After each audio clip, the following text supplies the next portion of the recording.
हाँ, कुछ लोग कह रहे हैं जबरदस्त हैं, कुछ लोग कह रहे हैं बढ़िया हैं, कुछ लोग अभी भी हाथ बांध के बैठे हैं। तो सर्दी का इफेक्ट तो शायद नहीं है, लेकिन क्योंकि नया आदमी इनकम्फर्ट रहता ही है इस तरह के प्रोग्राम में आके। नाम मेरा राजकुमार गिरी है, जैसे मेरे काबिल दोस्त महेश विश्वाल जी ने बताया है। आज से लगभग 10.5 साल पहले मैं भी इस तरह के एक इवेंट में गया था, और जब मैं पहली बार गया था तो मेरी समझ में भी ज़्यादा कुछ नहीं आया। और जब ज़्यादा कुछ नहीं आया और ऐसे लोगों को देखा, लोग हंस रहे हैं, तालियां बजा रहे हैं, झूम रहे हैं, नाच रहे हैं, गा रहे हैं, तो मेरे मन में एक ही विचार आया कि इतने सारे पागल एक जगह इकट्ठे हैं। क्योंकि हम जिस दुनिया में रहते हैं, जिस ट्रेडिशन जिसको मैं करता था, उसमें कोई हंसता नहीं था। ना हंसने की कई सारी वजह थी। एक वजह तो ये थी कि मैं हंसूंगा तो लोग पैसे मांगेंगे, तो इस कारण से लोग हंसते नहीं है बाहर की दुनिया में। और दूसरा कारण ये होता है कि अगर हंसेंगे तो जिनसे लेने हैं वो भी नहीं देंगे। तो इसलिए लोग ना चेहरे पे बिल्कुल अपना लेके रहते हैं, ऐसे रहते हैं, बिल्कुल हंसना तो भूल जाते हैं। और फिर एक ईगो होती है, हम हंसेंगे तो परिवार के लोग इज्जत नहीं करेंगे, बच्चे डरेंगे नहीं, इसलिए भी लोग नहीं हंसते। तो ऐसे प्रोग्राम में जब मैं आया तो मुझे भी ऐसा ही लगा, मैं कहा ये पागल लोग हैं। लेकिन जब थोड़ी देर बैठा तो मुझे लगा यार पागल ये नहीं है, पागल तू है। इनकी समझ में तो कुछ आ गया, तेरी समझ में आ नहीं रहा, क्योंकि इतने सारे लोग पागल नहीं हो सकते। तो मेरी समझ में बात आ गई थी, और मैंने जब ये बात मेरी समझ में आई, ताली तुली बजाई, एंजॉय किया उस प्रोग्राम को। और एंजॉय करने के बाद प्रोडक्ट नहीं समझ में आए, प्लान नहीं समझ में आया, बट एक बात समझ में आई थी कि माहौल बहुत अच्छा है। और मुझे ये ताकत पता थी कि आप जिस माहौल में, जैसे माहौल में रहते हैं, आप वैसे बन जाते हैं, वैसे बन जाते हैं। मुझे कुछ चीजों के बारे में पता था कि अगर ठंडे गिलास के पानी के साथ गर्म गिलास का पानी चिपका के रख दिया जाए तो ठंडे का असर गर्म पे होता है, गर्म का असर ठंडे पे होता है। ये बात मुझे पता थी कि माहौल का फर्क पड़ता है, संगत का फर्क पड़ता है। इसी बात को सोच के मैंने वेस्टीज को ज्वाइन कर लिया। ज्वाइन करने के बाद पहले महीने काम किया। बहुत सारे लोगों ने रिजेक्ट किया, बहुत सारे लोगों ने समझा नहीं, लेकिन क्योंकि इस तरह के माहौल में मैं आया था, मुझे समझ में आ गया था। फिर भी मैं बताता रहा। तो पहले महीने में कुछ लोगों ने भरोसा किया, और उसकी वजह से मेरी इनकम आई थी, वो थी 30 रुपए। 30 रुपए इनकम आई तो सबसे पहले तो घर में मजाक बनाया गया। वाइफ को पता चला 30 रुपए आए हैं, तो उसने मेरी तरफ देख के कहा, देखो तुमने इस उम्र में 30 रुपए कमाए। अब अपनी समझ में ये बात नहीं आ रही थी कि 30 रुपए से उम्र का क्या लेना देना है। मन में बात तो बहुत सारी चीज को कहूं, लेकिन आप लोग रिकॉर्ड कर रहे हैं, वहां तक बात पहुंच जाएगी, इसलिए मैं कहूंगा।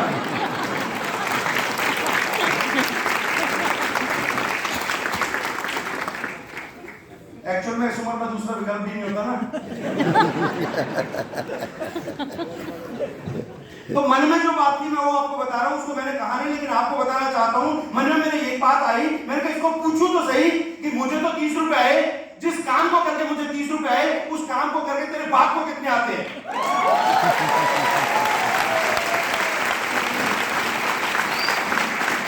लेकिन वो तो हिम्मत नहीं थी, और आप भी मत उठाना। बस मैं आपको समझाने के लिए बात बता रहा हूं कि हमने सिर्फ अपना ब्रांड ही तो बदला, अपना प्रोडक्ट ही तो बदला, अपना साबुन ही तो बदला, अपना पेस्ट ही तो बदला, अपनी चाय की पत्ती तो बदली।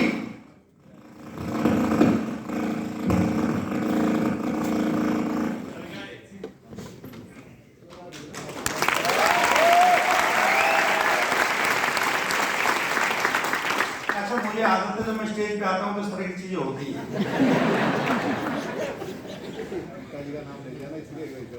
तो मेरी समझ में आ गया कि मैंने कुछ भी अलग नहीं किया, मैंने वही काम किए जो आम दुनिया में होते हैं। नहाते तो दुनिया के और लोग भी हैं, पेस्ट तो वो भी करते हैं, चाय तो वो भी पीते हैं, सप्लीमेंट वो भी खाते हैं। मैंने इस ब्रांड को यूज किया जिसकी वजह से मुझे 30 रुपए आए, बाहर की दुनिया में कुछ नहीं आता। मेरा कॉन्फिडेंस बढ़ा, मैंने और लोगों को बताना शुरू किया।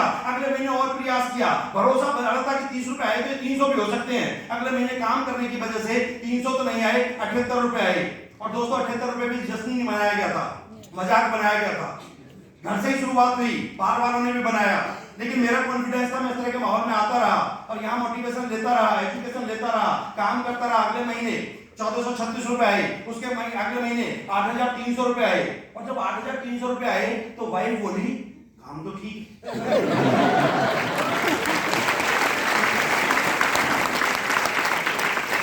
मैंने उसको बोला, काम कैसे ठीक है भाई, 8300 रुपए भी बड़ी रकम तो होती नहीं जिंदगी में।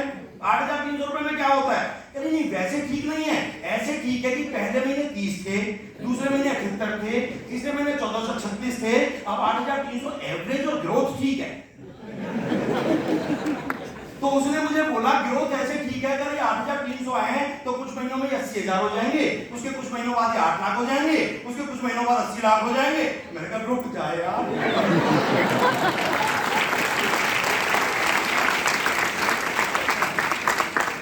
तो इस तरह की बात जो घर में हुई, मोटिवेशन मिला, घर का माहौल अच्छा बना, मुझे भी भरोसा था, पता था कि नेटवर्क मार्केटिंग है, नेटवर्क बनेगा, बिगड़ेगा, लोग लेंगे, आएंगे, जाएंगे, कभी कुछ होगा, कभी कुछ होगा, धीरे धीरे चलेगा। लेकिन मोटिवेट हो गए थे 8,300 से, फिर पीछे मुड़ के नहीं देखा। 8,000 रुपए की इनकम से मोटिवेट हुए, फिर 20,000 हुए, 30,000 हुए, फिर 40 हुए, फिर 50 हुए, फिर लाख हुए, फिर 2 लाख हुए, फिर 3 लाख हुए, फिर 4 लाख हुए, 5 लाख हुए, 6 लाख हुए, 7 लाख हुए।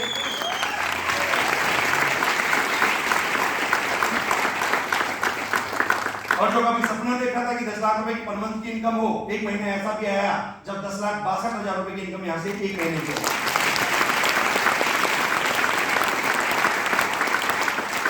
जैसा कि मेरे और साथी ने बताया, और मैक्सिमम होता ही है, सब लोग बाइक से ही ज्यादातर सफर की शुरुआत करते हैं। मेरे पास भी एक बाइक हुआ करती थी स्प्लेंडर, जो चलती कम थी, रुकती ज्यादा थी। कारण ये था, बहुत पुराना मॉडल था, सर्विस कराने तक के पैसे नहीं होते थे, धुआं देती थी। तो रेड लाइट पे जब भी हम रुकते तो लोग सारे ही ऊपर के कहते मैं भी गुस्से में कहता पैसे देते, पैसे नहीं ठीक कराने, धुआं तो देगी है, क्योंकि पुराना ऑयल डाल के चलवाते हैं हम। तो ये हालत थी। बट वेस्टिज में आने की वजह से मैं धन्यवाद करना चाहूंगा अपने अपलाइन का, ग्रोथ सिस्टम का। वेस्टिज में आने की वजह से मैंने 3 कार यहाँ से परचेज की, जिसमें एक ऑडी Q3 भी शामिल है।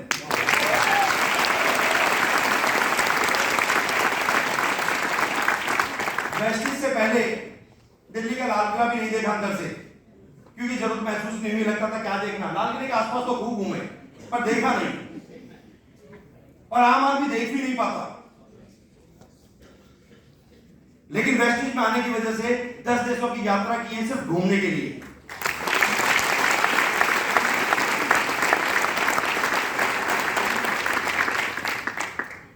वेस्टिज में आने के बाद जीवन बड़ा शानदार हो गया है।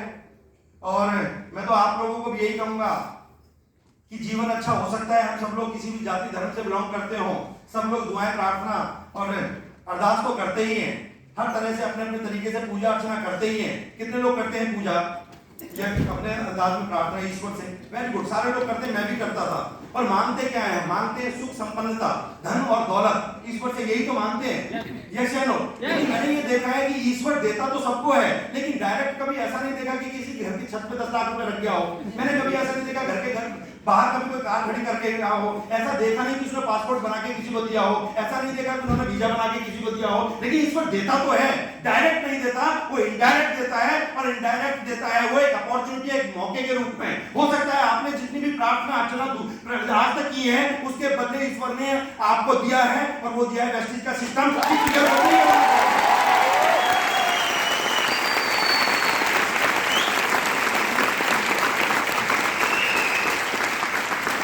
और वो इनडायरेक्टली आपसे कहना चाहते हैं कि तूने जितनी भी पूजा की थी मेरी, उसके बदले तुझे मैं वेस्टिज देता हूं। अब तुझे कार चाहिए तो वो वेस्टिज से निकाल ले, पैसा चाहिए तो वेस्टिज से निकाल ले, विदेश यात्रा चाहिए तो वेस्टिज से निकाल ले, मान सम्मान चाहिए तो वेस्टिज से निकाल ले। अब आपके हाथ में है कि आप निकालना क्या चाहते हैं। शुरुआत करेंगे तो जैसे हमने निकाला, वैसे आप भी यहां से सब कुछ निकाल सकते हैं।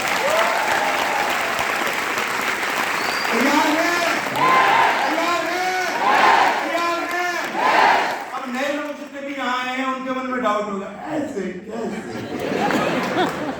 ये आ सकता है, मेरे भी मन में आया था, पर मेरी समझ में एक बात आ गई थी कि यार अगर ये सब कुछ कहा गया है, नहीं हुआ तो भी नुकसान क्या होगा?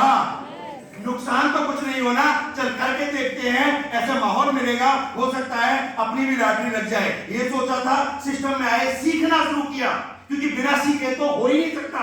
सीखना शुरू किया, जैसे जैसे अपलाइन ने बताया वैसे वैसे किया, जैसे जैसे सिस्टम ने बताया वैसे वैसे किया। जब सेमिनार में जाने की जरूरत थी, सेमिनार में गए, जब सीएनटी में जाने की जरूरत थी, सीएनटी में गए, और लगातार सीखते हुए करते रहे, वो सब कुछ हुआ। मैं गारंटी करता हूं, आप भी जो आपके अपलाइन कहते हो, जो सिस्टम कहता हो, सबको करना शुरू करना, आने वाला वक्त आपका होगा। लोग वहां बैठे होंगे,